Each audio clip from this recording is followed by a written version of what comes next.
स्वामी समर्थ नमो।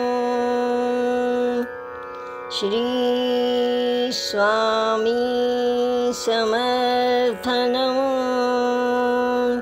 श्री स्वामी समर्थ नमो। या बीजमंत्राने आपण स्वामी चरित्र भागाला किंवा कीर्तनाच्या उत्तरंगाला सुरुवात करणार आहोत। श्री स्वामी समर्थ नमो हा जपूया मंत्र महान। जपूया मंत्र महान। श्री स्वामी समर्थ नमो हा जपूया मंत्र महान। जपूया मंत्र महान। दत्तावतारी समर्थ स्वामी।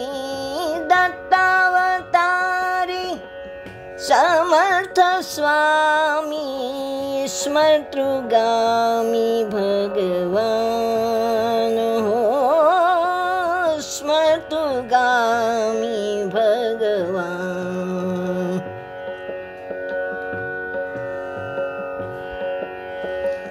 ब्रह्मानंदी निमग्न निततु।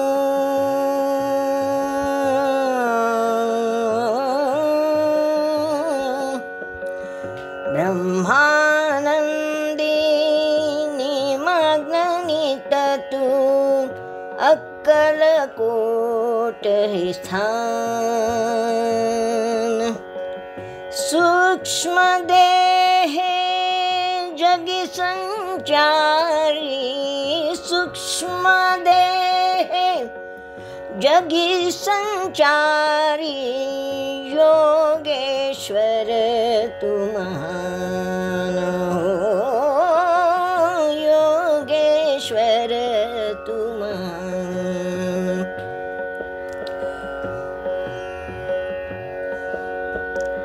पृथ्वी स्वर्ग गगन या त्रिसई।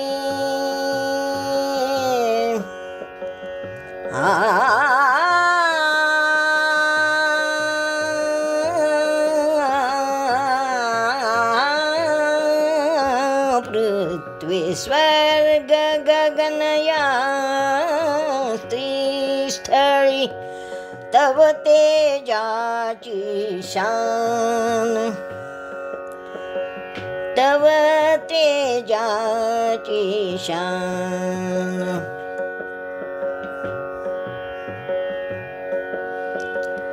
त्र्यंबक रूपी विश्वेश्वर तू। त्र्यंबक रूपी विश्वेश्वर तू गायन तव गुणगान। मी गायन तव गुणगान। श्री स्वामी समर्थ नमो हा जपूया मंत्र महान। जपूया मंत्र महान। आपले स्वामी समर्थ भगवंत स्वरूप असून ते स्मर्तृगामी आहेत। दत्तावतारी आहेत आणि भक्तांनी त्यांचं स्मरण करताच धावून येणारे आहेत। स्थान त्यांचं अक्कलकोट आणि स्थिती नित्य ब्रह्मानंदी निमग्न असलेली सच्चित आनंद स्वरूप असं त्यांचं स्वरूप। आता त्र्यंबक रूपी असं म्हटलं आपण, त्याचा अर्थ काय? तर त्र्यंबक म्हणजे तिसरा डोळा शंकराचा, आणि हे शिवस्वरूप त्र्यंबक म्हणजे स्वामी आहे, शिवाचं स्वरूप आहे. त्र्यंबकाचा आणखीन एक अर्थ अग्नी असाही आहे. अग्नी सर्वत्र आहे, पृथ्वीवर आहे, स्वर्गात आहे, आकाशात आहे. पृथ्वीवर विस्तवासारखा किंवा विस्तव रूपाने किंवा आपल्या जठराग्नीच्या रूपाने तो आहे, आणि स्वर्गात प्रकाशाच्या रूपाने आणि आकाशात विजेच्या स्वरूपात तो असतो. आणि या सर्व प्रकारचं तेज जे आहे ते आमच्या स्वामींमध्ये धगधगत आहे. स्वामी चैतन्य स्वरूप आहेत म्हणून ते सर्व विश्वात भरून आहेत.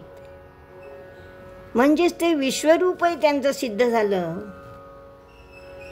विश्वेश्वर नाव सिद्ध झालं. खरं तर हे विश्व धारण करणारेच आहेत. केवढं विराट स्वरूप. बरं, स्थूल देह कुठेही असू दे, पण सूक्ष्म देहाने हे सर्वत्र हिंडणारे, कुठेही प्रगट होणारे आमचे हे स्वामी ब्रह्मांड नायकच आहेत हो. जेवढे प्रेम, जेवढे निरागस, जेवढे कोमल हृदयाचे, तेवढेच दुष्ट आणि दुराचारी, भ्रष्टाचारी असे कोणी लोक समोर आले की घेतलाच नृसिंह स्वरूपाचा. अहो, त्यावेळी एकदम उन्मत्त आविष्कार असं म्हटलं तरी हरकत नाही. अक्कलकोटी कायम ब्रह्मानंदात निमग्न असल्यामुळे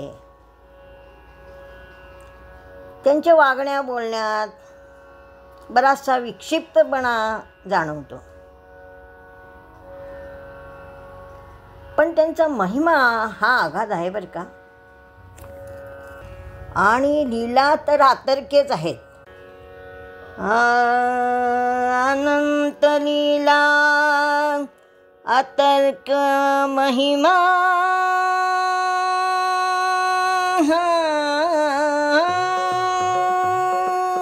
अनंत लीला अतर्क्य महिमा, अगाध शक्ती महान. अनंत लीला अतर्क्य महिमा, अगाध शक्ती महान. श्री स्वामींची लीला जाणा,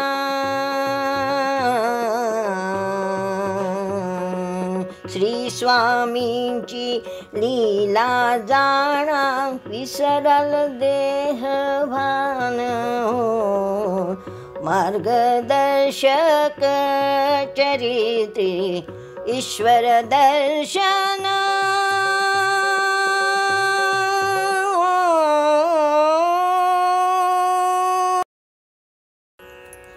ईश्वर दर्शन हवंय ना.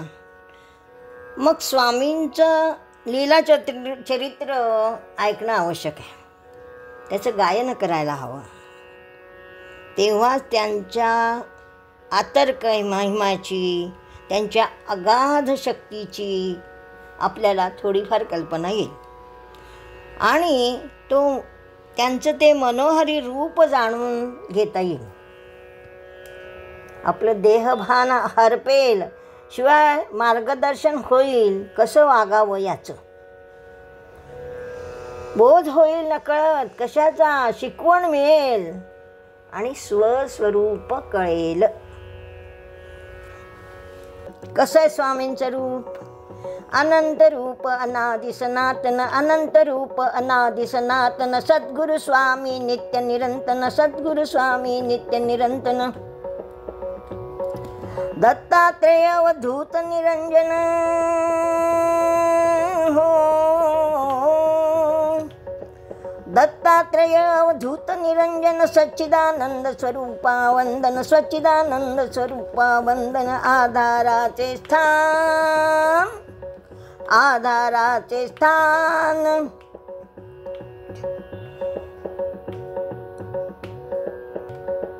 आधाराचे स्थान द्यावे स्वस्वरूपाचे भान, द्यावे स्वरूपाचे भान.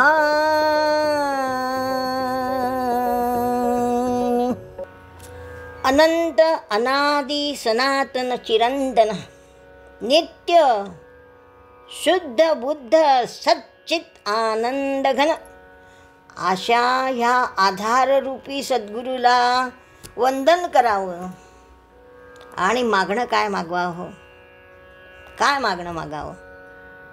पगार वाढू दे, मुलीचं लग्न होऊ दे, चांगला जावई मिळू दे. नाही नाही नाही नाही, या संसारातलं मागणं मागायचं नाही. आम्हाला स्वस्वरूपाचं भान दे. म्हणजे आमच्या मनामध्ये जे मी म्हणजे माझा देह हे अज्ञान भरून राहिलेलं आहे ते संपवून आत्मदर्शन घडव. जो अंतस्थ आत्माराम आहे ना त्याची भेट घडवून दे, बस असं मागणं मागायचं. विराट रूपी विश्वेश्वर तो, विराट रूपी विश्वेश्वर तो, चिंता पापे त्वरित जाळितो, चिंता पापे त्वरित जाळितो, संकट विघ्ने दूर सारितो, संकट विघ्ने दूर सारितो, अष्टबंधने तोडी गुरु तो, अष्टबंधने तोडी गुरु तो, सुख सौख्याचे धाम, सुख सौख्याचे धाम सावे मुखितयाचे नाम, सावे मुखितयाचे नाम.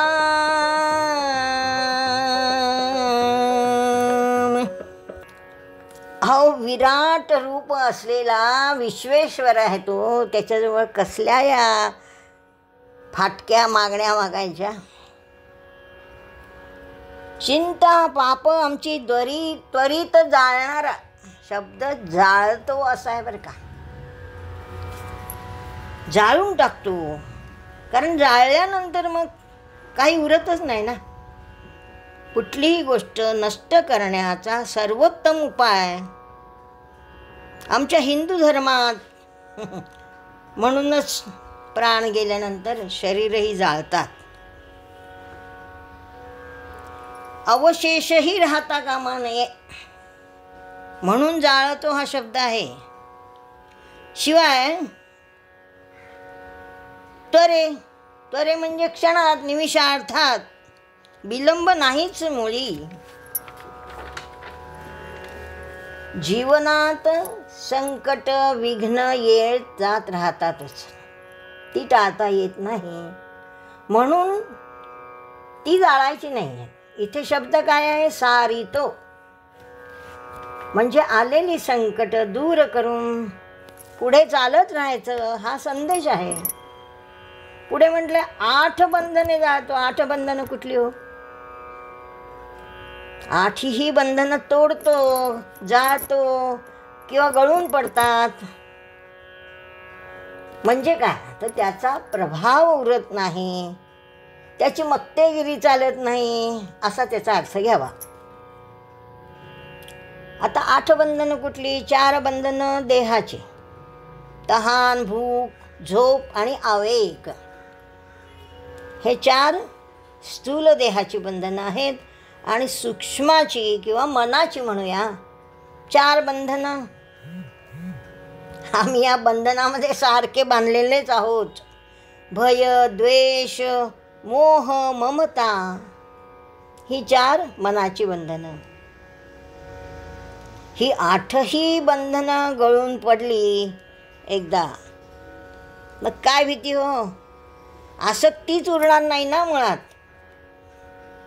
5 ज्ञानेंद्रिय, 5 कर्मेंद्रिय आणि मन या सगळ्यांवरती असा काही परिणाम होऊन जाईल की आमचं स्वरूप कसं होईल? शुद्ध, निर्मळ, निष्पाप.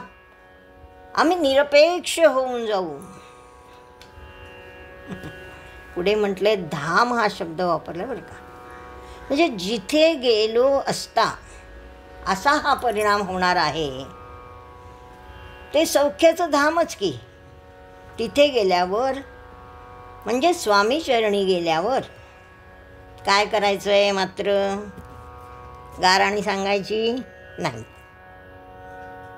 काही दुःख, माझंच असं का झालं, माझ्याच नशिबी असं का, स्वामी मला यातून वाचवा, काही सांगू नका.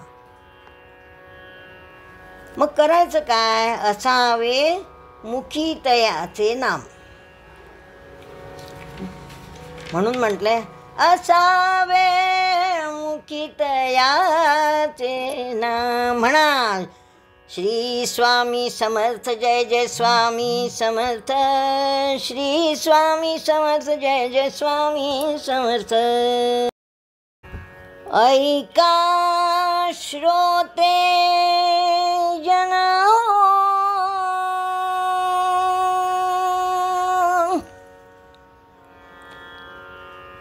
ऐका श्रोते जन हो, श्री स्वामी चरित भाग हा परिसा.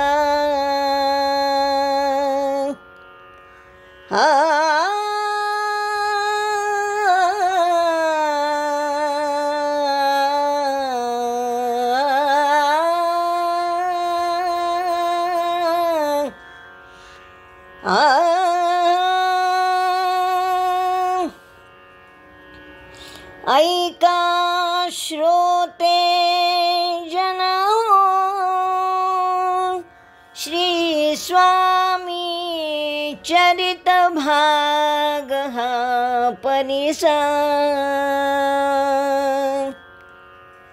कसा आहे तो? हरिसा विघ्नाद्रिगणी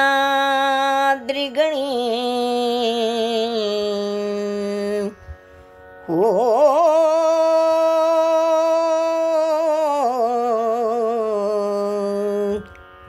लक्षात येते ना? हरिसा म्हणजे हरण करणारा. विघ्नाद्री, विघ्नांचा आद्री म्हणजे पर्वत. हरिसा विघ्नाद्रिगणी पुण्यप्रद लाजवी गुणे परिसा. राम राम राम हरे हरे, राम राम राम राम हरे हरे, राम राम राम राम सीतापते, राम राम.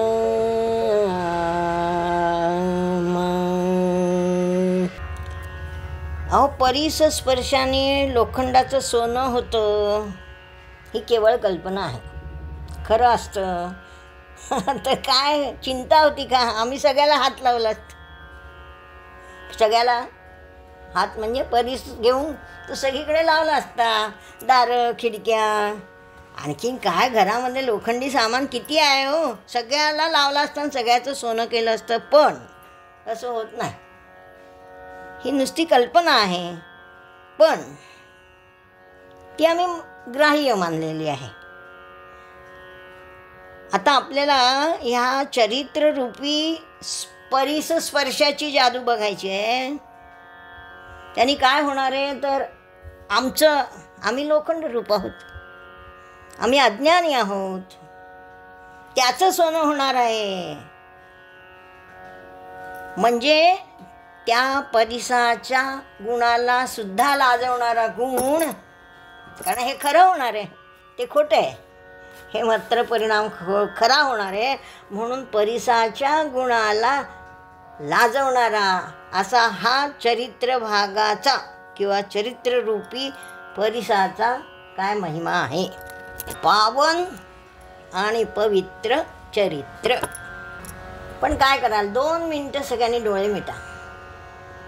आधी डोळ्यापुढे ती मूर्ती आणायची, ते रूप आणायचं डोळ्यापुढे, अंतःचक्षुंसमोर ते रूप ठेवून मगच चरित्र ऐकायचं. मुळात काय आहे, मनामध्ये श्रद्धा हवी बरं का. या श्रद्धेमुळे काय होतं, जे दिसू शकत नाही आपल्याला उघड्या डोळ्याने, ते दिसू शकतं.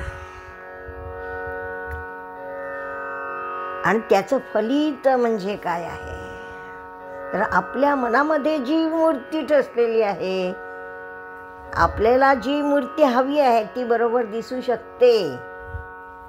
मिटले डोळे.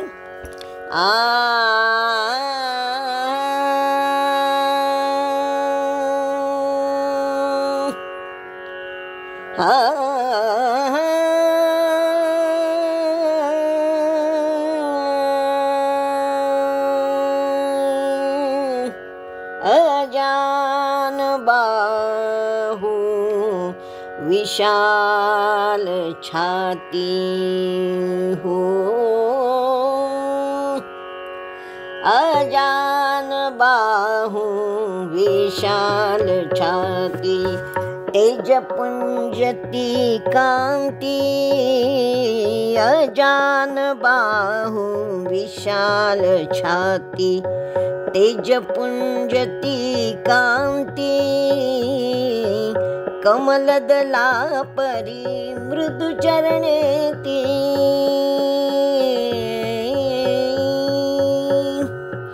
कमलदला परी मृदु चरणेती, तेजोवलयत्या भवती हो, तेजोवलयत्या भवती, गणपती समकर्ण,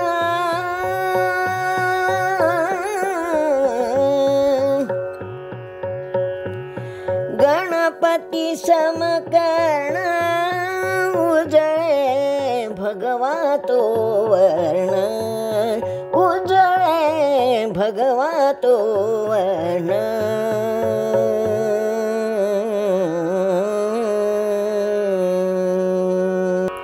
इथे एका मूर्ती डोळ्यासमोर. अजून डोळे उघडू नका, मिटलेल्या डोळ्यांनीच नीट बघा. कटी मेखला कौपीन कधीते, कटी मेखला कौपीन कधीते, कटी मेखला कौपीन कधीती, लंगोटी धारी, कधी दिगंबर योगी चाले, कधी दिगंबर योगी चाले, वेगे भरभरी, कटी मेखला कौपीन कधीती,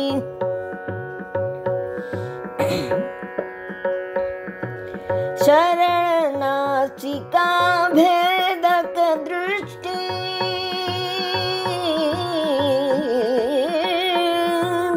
शरण नासिका भेदक दृष्टी, प्रवाळ कंठी रुद्रमाळती, मुद्रा रौद्र, रौद्र मुद्रा रौद्र प्रसन्नता परी, मुद्रा रौद्र प्रसन्नता परी, वात्सल्याच्या पाझरी,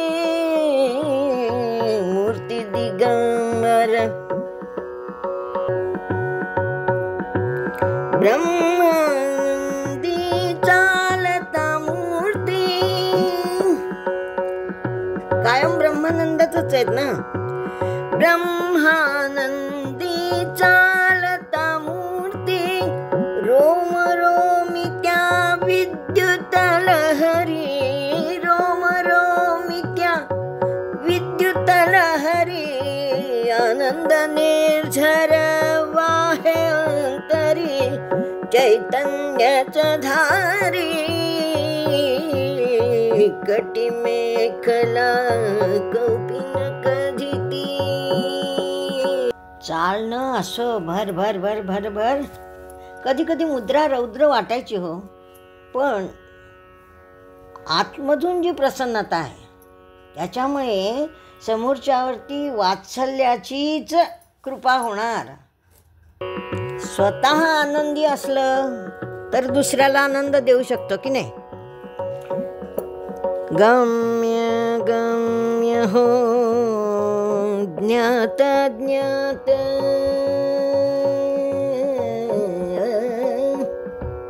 गम्य गम्य हो ज्ञात ज्ञात दृश्यमान जे होते दृश्य दृश्यमान जे होते दृश्य.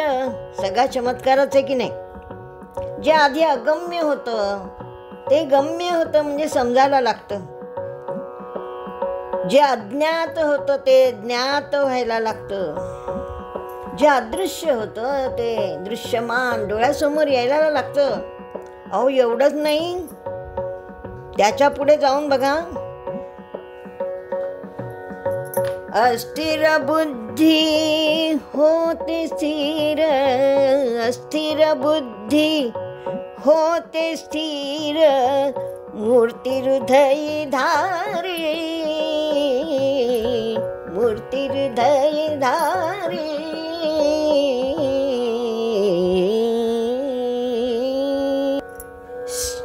बुद्धी स्थिर होणं एवढा मोठा लाभ नुसत्या दर्शनाने आहे. पण त्याच्यासाठी काय करायला पाहिजे तर ती मूर्ती आपण हृदयामध्ये धारण केली पाहिजे. आता मात्र डोळे उघडवून आपल्याला त्यांचं चरित्र ऐकायचं आहे. चरित्र बघायचं म्हणजे काय. अहो चलत चित्र बघावं ना तसं बघायचं आहे. पण चित्त विचलित होऊ देऊ नका म्हणजे झालं. नेमके कोण कुठले हे स्वामी, त्यांचं मूळ रूप काय. अहो श्री दत्तात्रेय मूळ. त्यांचा पहिला अवतार श्रीपाद श्रीवल्लभ. दुसरा अवतार नृसिंह सरस्वती. हे नृसिंह सरस्वती 1440 मध्ये कर्दळी वनात गुप्त झाले. श्रीशैल पर्वतावर समाधीस्थ झाले. 300 वर्षाची समाधी. 300 वर्षाची समाधी अवस्था आपण कल्पना पण नाही करू शकत. ऊन वारा पाऊस कशाचा परिणाम नाही, अविचल होते. अंगावरती भलं मोठं वारुळ उभं राहिलं. एक लाकूड तोडे आला,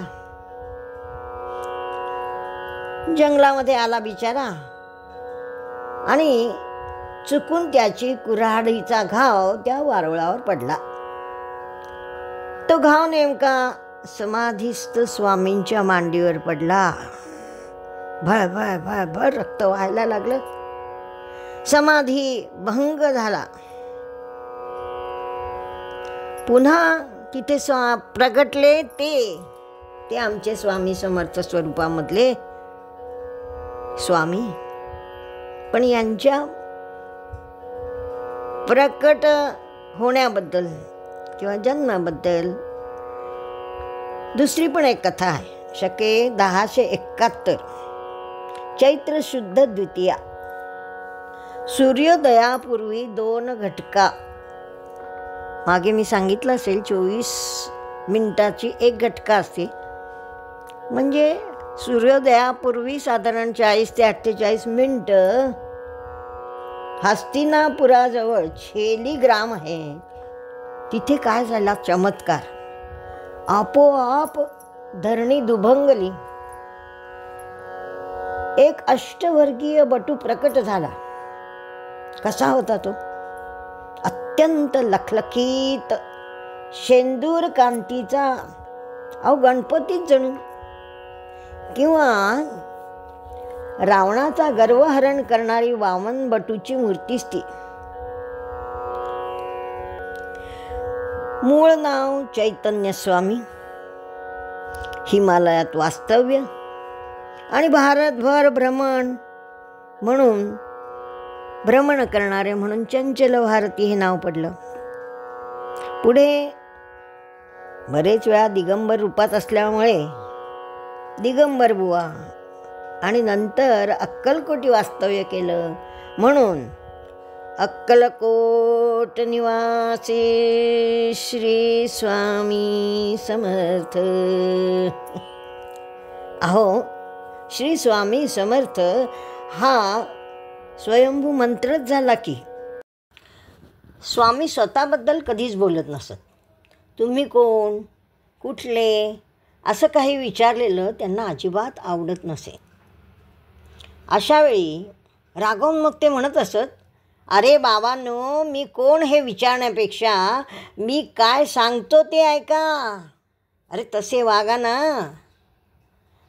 सर्वाभूती परमेश्वर बघायला शिका. सर्वांमध्ये स्वतःला पहा.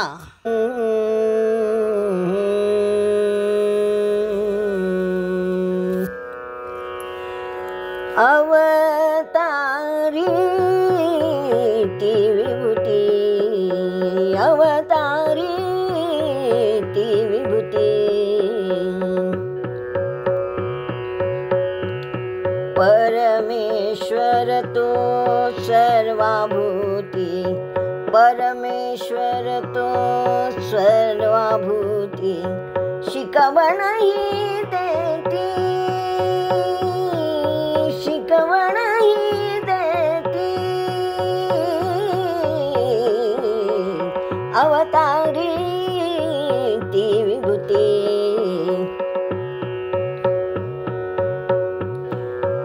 कोणी गृहस्थ प्रश्न विचारी, कोणी गृहस्थ प्रश्न विचारी. लोकांना सवय असते असं काहीतरी खोचकपणे विचारायचं. कोणी गृहस्थ प्रश्न विचारी, जात तुमची कोणती, जात तुमची कोणती. राग आला की स्वामी मग काही पण उत्तर द्यायचे. काय करायचंय तुला? महार माय बाप जात चांभार, महार माय बाप जात चांभार. उत्तरानी हसती, उत्तरानी हसती. अवतारी ती विभूती, अवतारी, अवतारी, अवतारी. खोचक प्रश्न कोणी विचारला की असं काहीतरी गूढ उत्तर देऊन स्वामी मोठमोठ्यांना हसायला लागायचे. अरे कोण वाटतो मी तुला? हां, मग मी तोच आहे असं म्हणत. आणि खरं म्हणजे तसं करतसुद्धा असत बरं का. म्हणजे ज्याला हवं तसं दर्शन स्वामी देत असत. कुणाला शिवशंकर, कुणाला विष्णू, कुणाला कृष्ण, कुणाला दत्त, कुणाला जगदंबा. किती रूपं सांगावीत स्वामींची. अहो, स्वामींबद्दल बोलायला लागलं, ऐकायला लागलं, विचार करायला लागलं की देहभान विसरायलाच होऊन जातं. तुर्तास आपण इथेच थांबूया. पुढच्या भागामध्ये आपण स्वामींच्या चरित्रातले काही प्रसंग बघणार आहोत. श्री स्वामी समर्थ.